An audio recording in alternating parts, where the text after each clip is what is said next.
Alright, so what you see in the vise is what I call a one-shot flymph.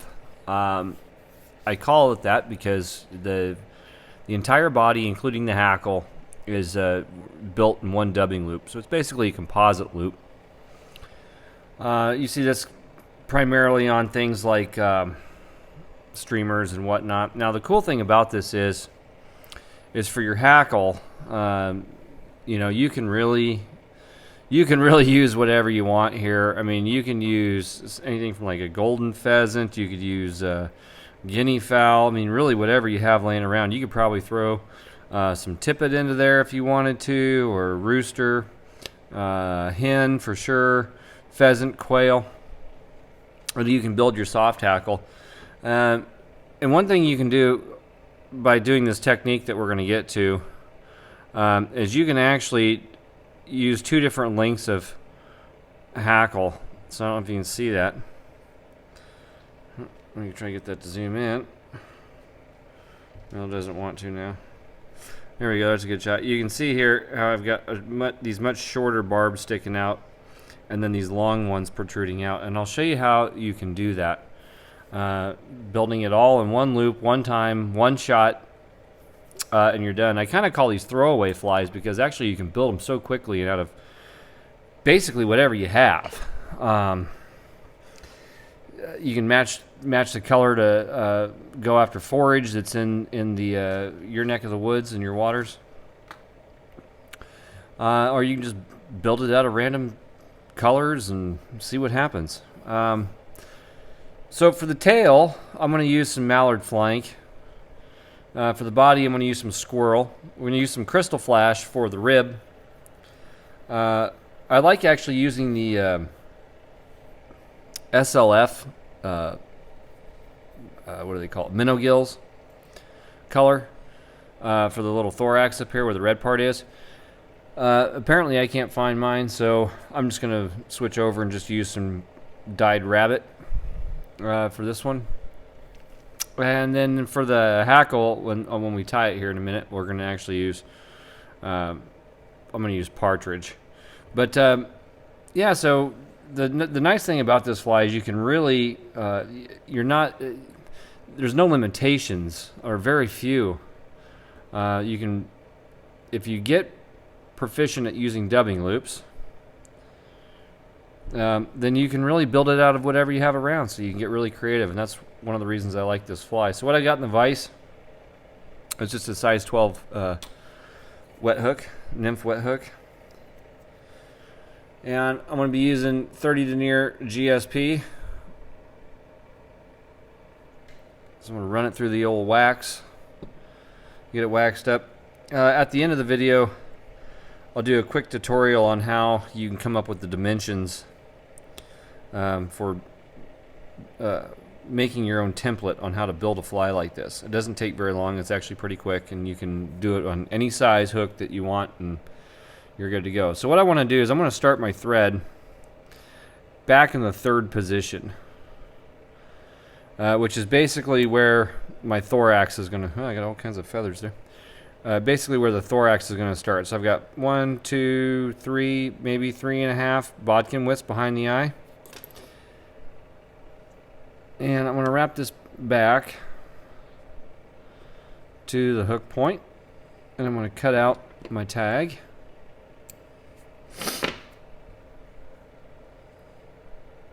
And once you get good at these, I mean, you can really build these things very, very quickly. I mean, very quickly. You can have an entire, full dress nymph and or flymph, better word for it, in just a matter of minutes. So what I've got here is some tan mallard flank, and you don't need a whole lot. I typically go about 4 or 5. You can maybe go as heavy as like 6 or 7. You don't want to overdo it on the tail. And I'm going to pull them off the stem, and then what I'm going to do is I'm going to trim the stuff off. I don't know what they call it, but it's the little ruffly stuff there that's attached to the, still kind of attached to the stem, because I like this tail to be kind of crazy. And so what I'll do is I want my tail length to be the length of the hook shank. So I'm going to measure about half of that distance, and I'm going to tie that in with 2 wraps, like so. And since I like my tail kind of crazy, instead of, typically you'll see people tie it long and draw the feathers back to get the tail to line up and be a little more even. On this one, I like to actually pull it forward or pull it to the rear.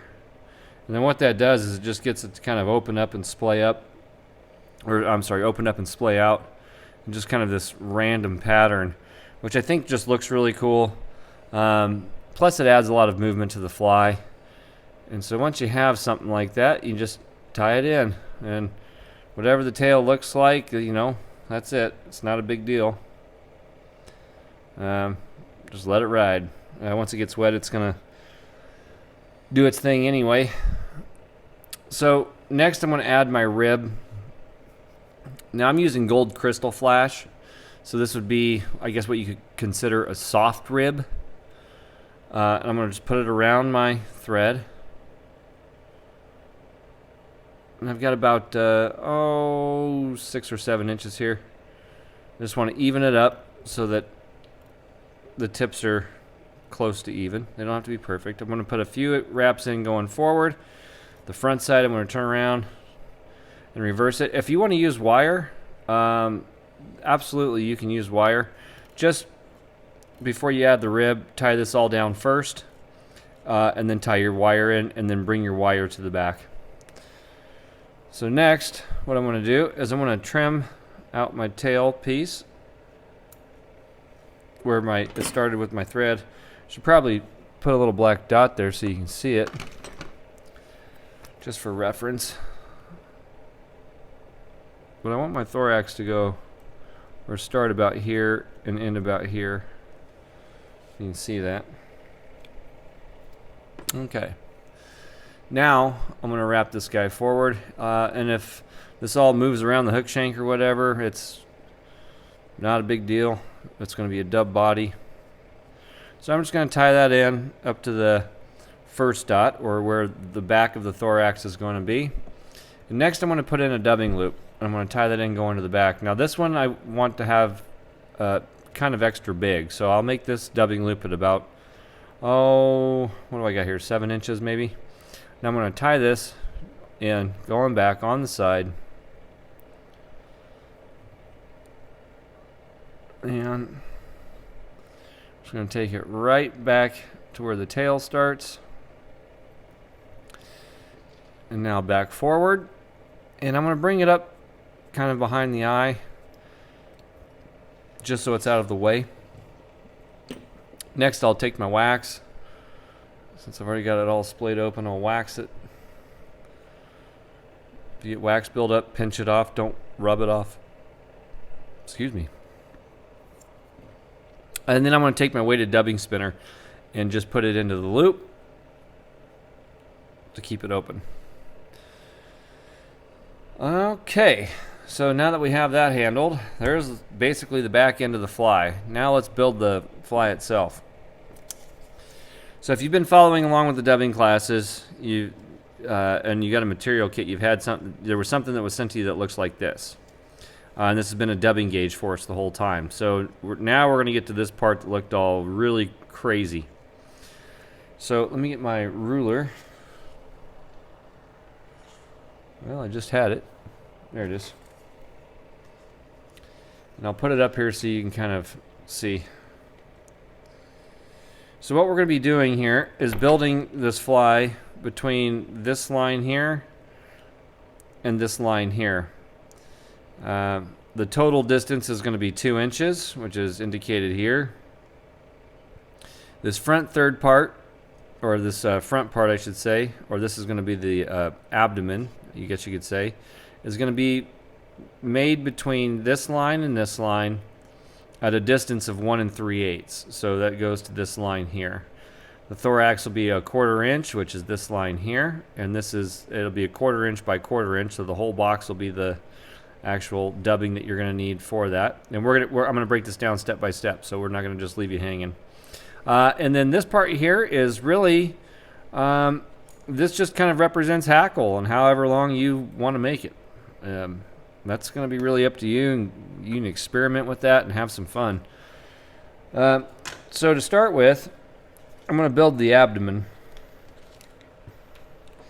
And what I have here is just a pinch of squirrel. This came directly off the hide. If you have trouble dubbing natural hair, putting it in a dubbing loop like this is going to be greatly beneficial to you, for one. Or two, you could actually blend this with something like an SLF squirrel dub to make the squirrel dub just a little bit more spiky, but they add some other dubbing material in there that kind of catches on, and so if you're not super great with dubbing, it'll make it a little easier. So what I want to do is I'm just going to pinch and pull. I want to kind of get all these fibers lined up, and sometimes that wax on your fingers can foul things up, but we want it super thin. And so as it's all lined, as you kind of line it all up, if you can see that, now it's kind of all in one line. What I want to do is I want to bring it up to my gauge, and I want it to evenly fit in between these first two lines. So when I say even, it needs to be consistent all the way across. Sorry, I didn't mean to get out of camera there. So if you have to pull and restack a little here or there, that's fine. Now, using a natural product like squirrel, it wants to go everywhere. And so, again, this is just a kind of a gauge to see if you have about what you need. And I'll take that. So I'm going to bring, I'm stuck. So I'm going to bring my vise back into play. I'm just going to load that up into the open dubbing loop. And I'll pinch the loop together and start to draw. Starting to come apart. Well, maybe you have to do it with an open dubbing loop. A lot of the times I can just pinch it and slide everything up. So we'll do it with an open dubbing loop. We're going to slide it up. And you can kind of see how everything is getting outside of the dubbing loop. That's why we waxed it. That's okay. You have the right amount of material. That's the main thing. Because once we spin this up, you're going to have the same amount of material in there. The big thing here is the right amount of material, and you want it even. And this part can be a little tricky. Okay. Next, we're going to do the same thing with this 1/4 inch square right here. And so I'm going to take my thorax and I'm going to put it up against there to see if it fits generally inside of there. The reason the X is on it is, one, to keep it separately identified, and two, because I want that X to be covered up. If the dubbing covers up the X, then I've got enough, because we want this part to be super bulky so that it pops open the hackle. It's going to be a prop, as they call it. And so you can actually take this and kind of mess around with it and fold it back over itself until it fits into that little square, or close to it. And now we're going to add that to the dubbing loop. And I'm sorry that I can't zoom out very well here, but you can kind of see. So that's just going to go right at the base of the squirrel dub. Now I'm going to move this out of my way again, and we're going to talk hackle. So you can use really whatever kind of hackle you want. We're going to use some partridge. And the cool thing about this is, like I was talking about, is you can use, so this is a partridge skin. Let me just zoom out so you can see. So this is a partridge skin. Now typically when you're building soft hackles, you'll pull the feather and line up the barbs that fit with that specific type or style hook, or at the length that you want that soft hackle to be.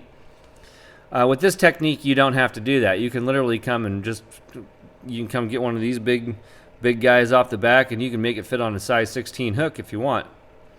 It's the options are limitless. And so let's just go ahead and do that. We're going to take this big one here, and then for color, I actually already pulled one, which is much smaller. But it's also, I just dropped that. There it is. Just dropped that feather. So you can see the size difference in the feathers. And neither one of these are geared for a size 12 hook. Both of them are too big for traditional tying. And so we're going to make them both fit, and I'm going to show you how. So what we want to do is we want to get into the meat of the feather, the good stuff. Anything that draws off to the side like this, that has tips to it, that's okay. You can use it. All this stuff down below is pretty much junk, and we want to get rid of it. We don't want that interfering with when we put it into the loop. And so it's up to you on the stiffness and the width and all that stuff, but you do want it to fit inside, generally speaking, this section of the template at 3/8. So when you line this up, I mean, you can have it sticking all the way off there if you want. At this distance, it goes to the back of the fly. And so we can kind of hold that in place like so. Let me set that down. I got too much crap in front of me and too many things to hold. So I'm going to strip the feather off, or the down off the other feather.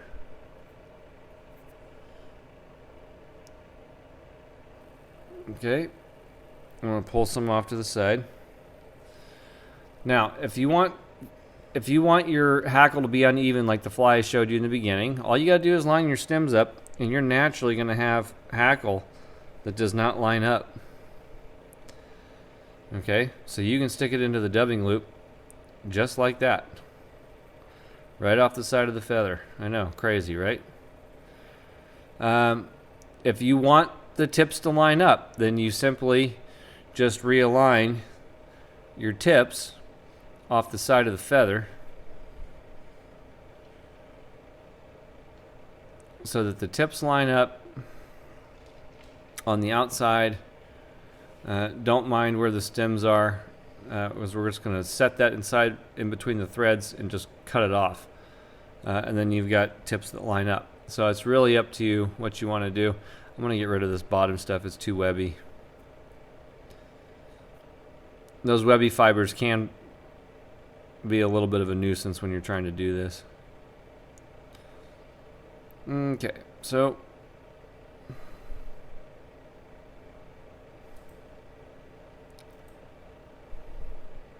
now I like to line the shorter barbs on top of the longer barbs, so we'll just go a little bit shorter.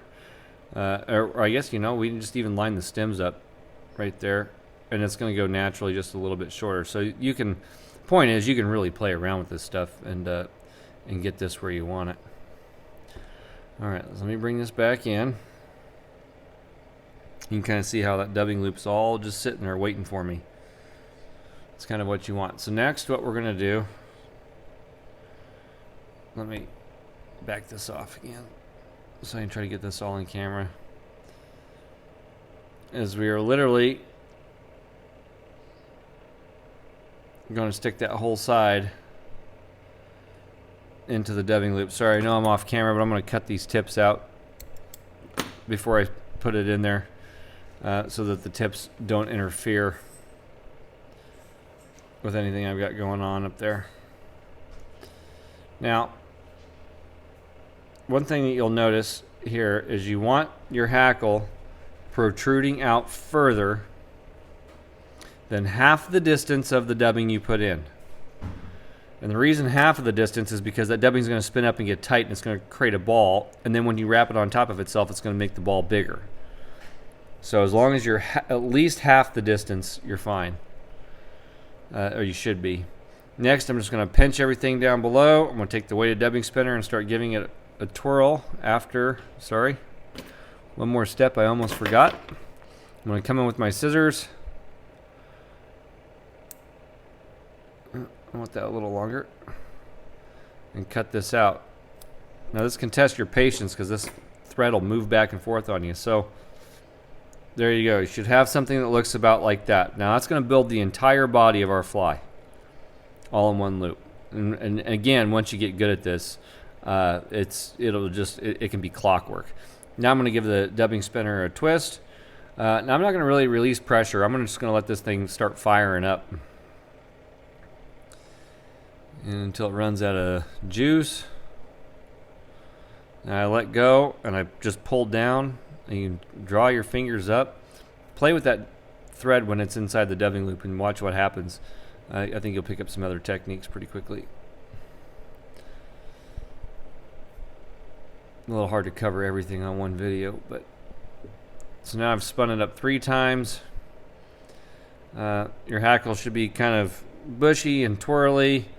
Maybe you've got some parts that stick together. It's not a big deal. Next, I'm going to take my hackle pliers and I'm going to clip on, probably 1.5 inches or so down below. I'm going to cut this guy out. And now I can bring the vise and the fly back into play.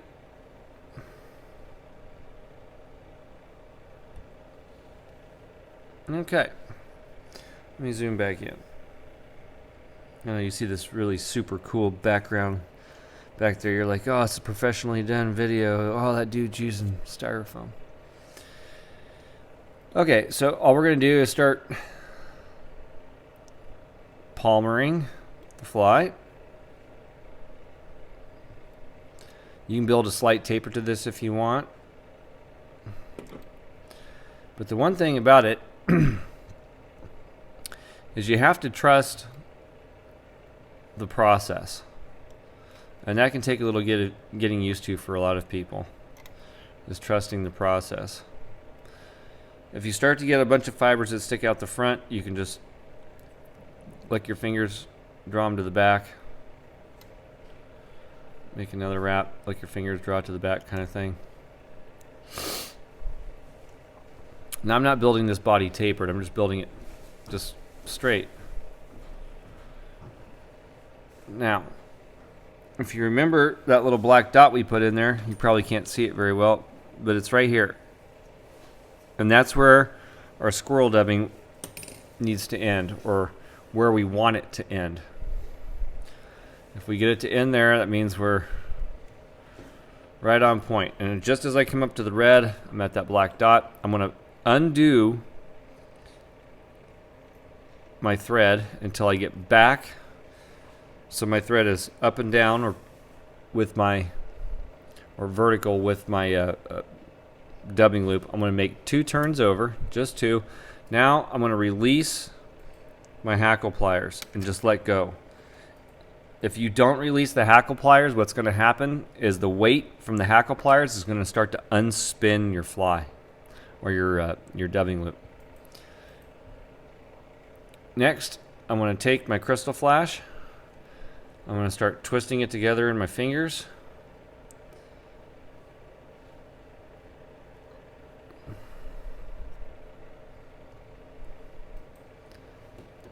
I'm going to keep everything else up front. And I want to get 4 or 5 turns here.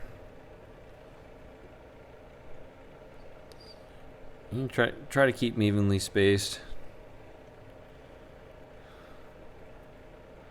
You may have to twist as you go. I just don't quite have that one.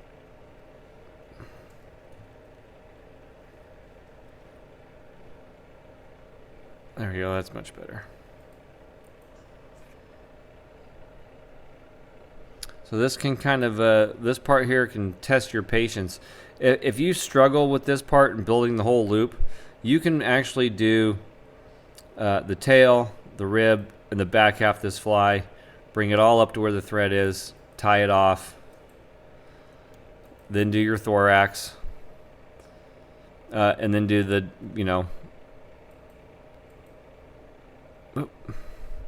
and then do your hackle. You don't have to do it this way, although this way is pretty cool, and once you get the hang of it, it becomes super convenient. I don't know what else to say about that, but okay, so I've got my turns in there. Now, if you want to clean up any of this crazy hair that's in there, those scissors are dang near shot. Need some a little sharper.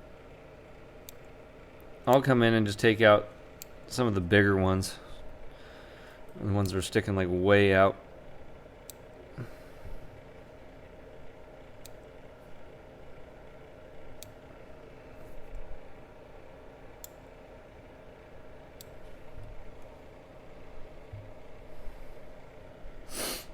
Very cool. Okay, next I'm just gonna jump my thread to the front of where I tied in. I don't want to undo it, I just want to leave it in place. I'm going to bring this all the way forward to basically a bodkin width behind the eye. I'm going to reattach my hackle pliers to my thread, and I'm going to start to wrap back forward. Now you can see how we're wrapping this ball kind of on top of itself. Boy, that's a big one. But the reason we want that is to be, or to be there, is so it can be a prop for the hackle. Now as we come up to the hackle, we're going to get about a turn and a half in or so. We're going to have to start to get some of these barbs sticking out. I'm going to lick my fingers, draw them to the back. Come around again, lick my fingers, draw them to the back. And you just continuously do this. As you draw them to the back with wet fingers, they should start to splay out into the back. Now we can situate them in just a second. When you get to the very front, the reason you want to have this extra thread there is so that you can wrap this thread to start to build the head. We're going to wrap it back into the hackle just a little bit, so anything that's sticking up can get forced down. I found some stuff underneath there. I'm going to collect that, bring it to the back. When I run out of space, I'm going to jump my thread to the front side of my bobbin. I'll bring 2 turns over, 2 turns in front while that hackle is tied off, and you start to tease it open. You can actually do that in just a second too. Now I'm going to pull everything to the back. I'm going to start to form my little flimp head. This is why thin thread is key here. And that's how you do it. That's it.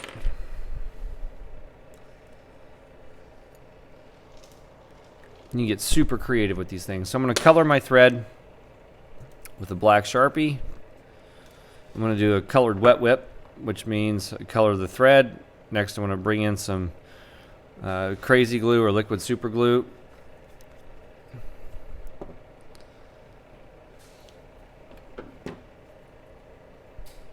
And I'm just going to whip finish this fly.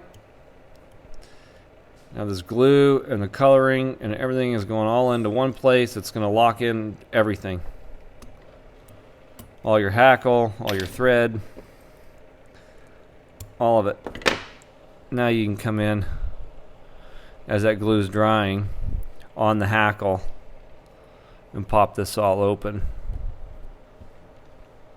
And that glue will help set these barbs into that situation. If you got extra, coloring coming out, don't worry about any of that. That's why I said these are kind of like throwaway flies, right?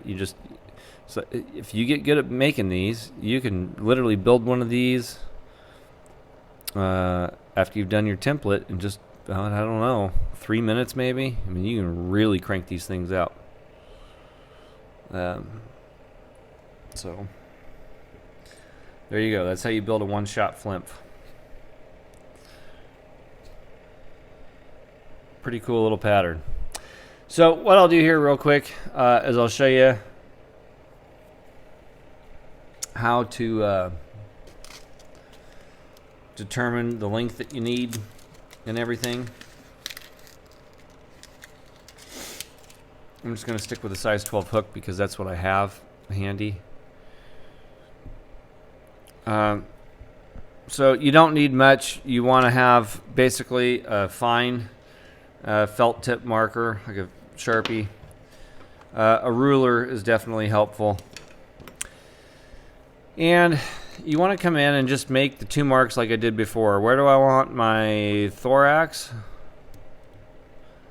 You know, maybe you need to come in and make a mark where the bend is starting, or where you want your tail to start, coming off the backside like that. And then something like this is all going to be hackle and thorax area combined. And again, you can kind of play around with these dimensions. There's no real right or wrong here. It's just kind of whatever, however you want to make one. So what we'll do is we'll start our thread at that middle mark.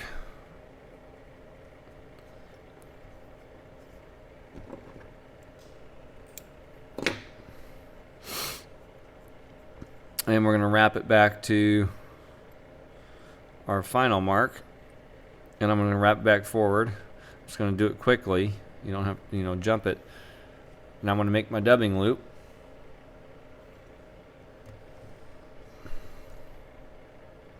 You can also build this off of the thread, not the shank. You can use both. You can use the shank as a template like I'm doing and then still build it off of your thread.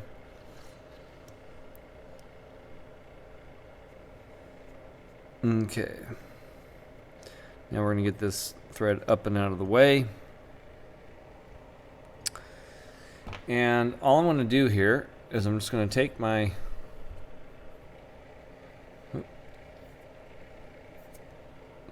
hackle pliers. I'm going to clip on kind of towards the end. And I'm just going to start wrapping this thing forward. Now you want to do touching turns or slightly overlapping turns. It can take a test pilot or two to figure out how much dubbing you're going to put in there for how big you want your body. And then as you make your way up to the first black dot, so this is where I want my thorax, you come back with your marker and you color the thread right there. You make a little mark. Then you keep wrapping.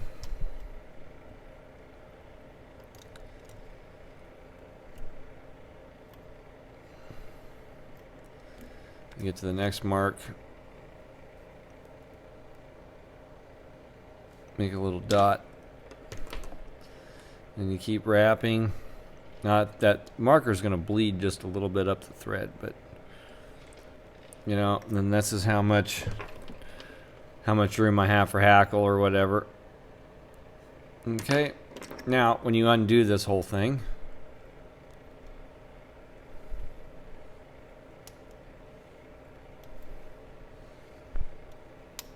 that's when we can take a ruler to it and you can build your template from it. Once you've built your template, you can literally just duplicate these very, very, very quickly. And have a cool looking fly in the process using all kinds of crazy material that you may not have thought possible. All inside of a dubbing loop. So this whole session has been on dubbing. I figured this would be a good way to end it. Trying to get you to test your skills. Whoop, sorry, with dubbing. So from the back of the fly to the front side, using extremely thin material, this one comes out to 1.5 inches. Now, once you do one with your abdomen, that distance would work for a reasonably twice the abdomen that I had in there. You may need to elongate that. But you'll figure it out pretty quick once you learn the process and learn how to do it. To build a template, you can knock a template similar to this out for yourself in maybe 10 minutes. And what's 10 minutes in building what would normally take you maybe 12 minutes to build a fly? So in 10 minutes you can have a template that'll allow you to build flies in like 4 minutes.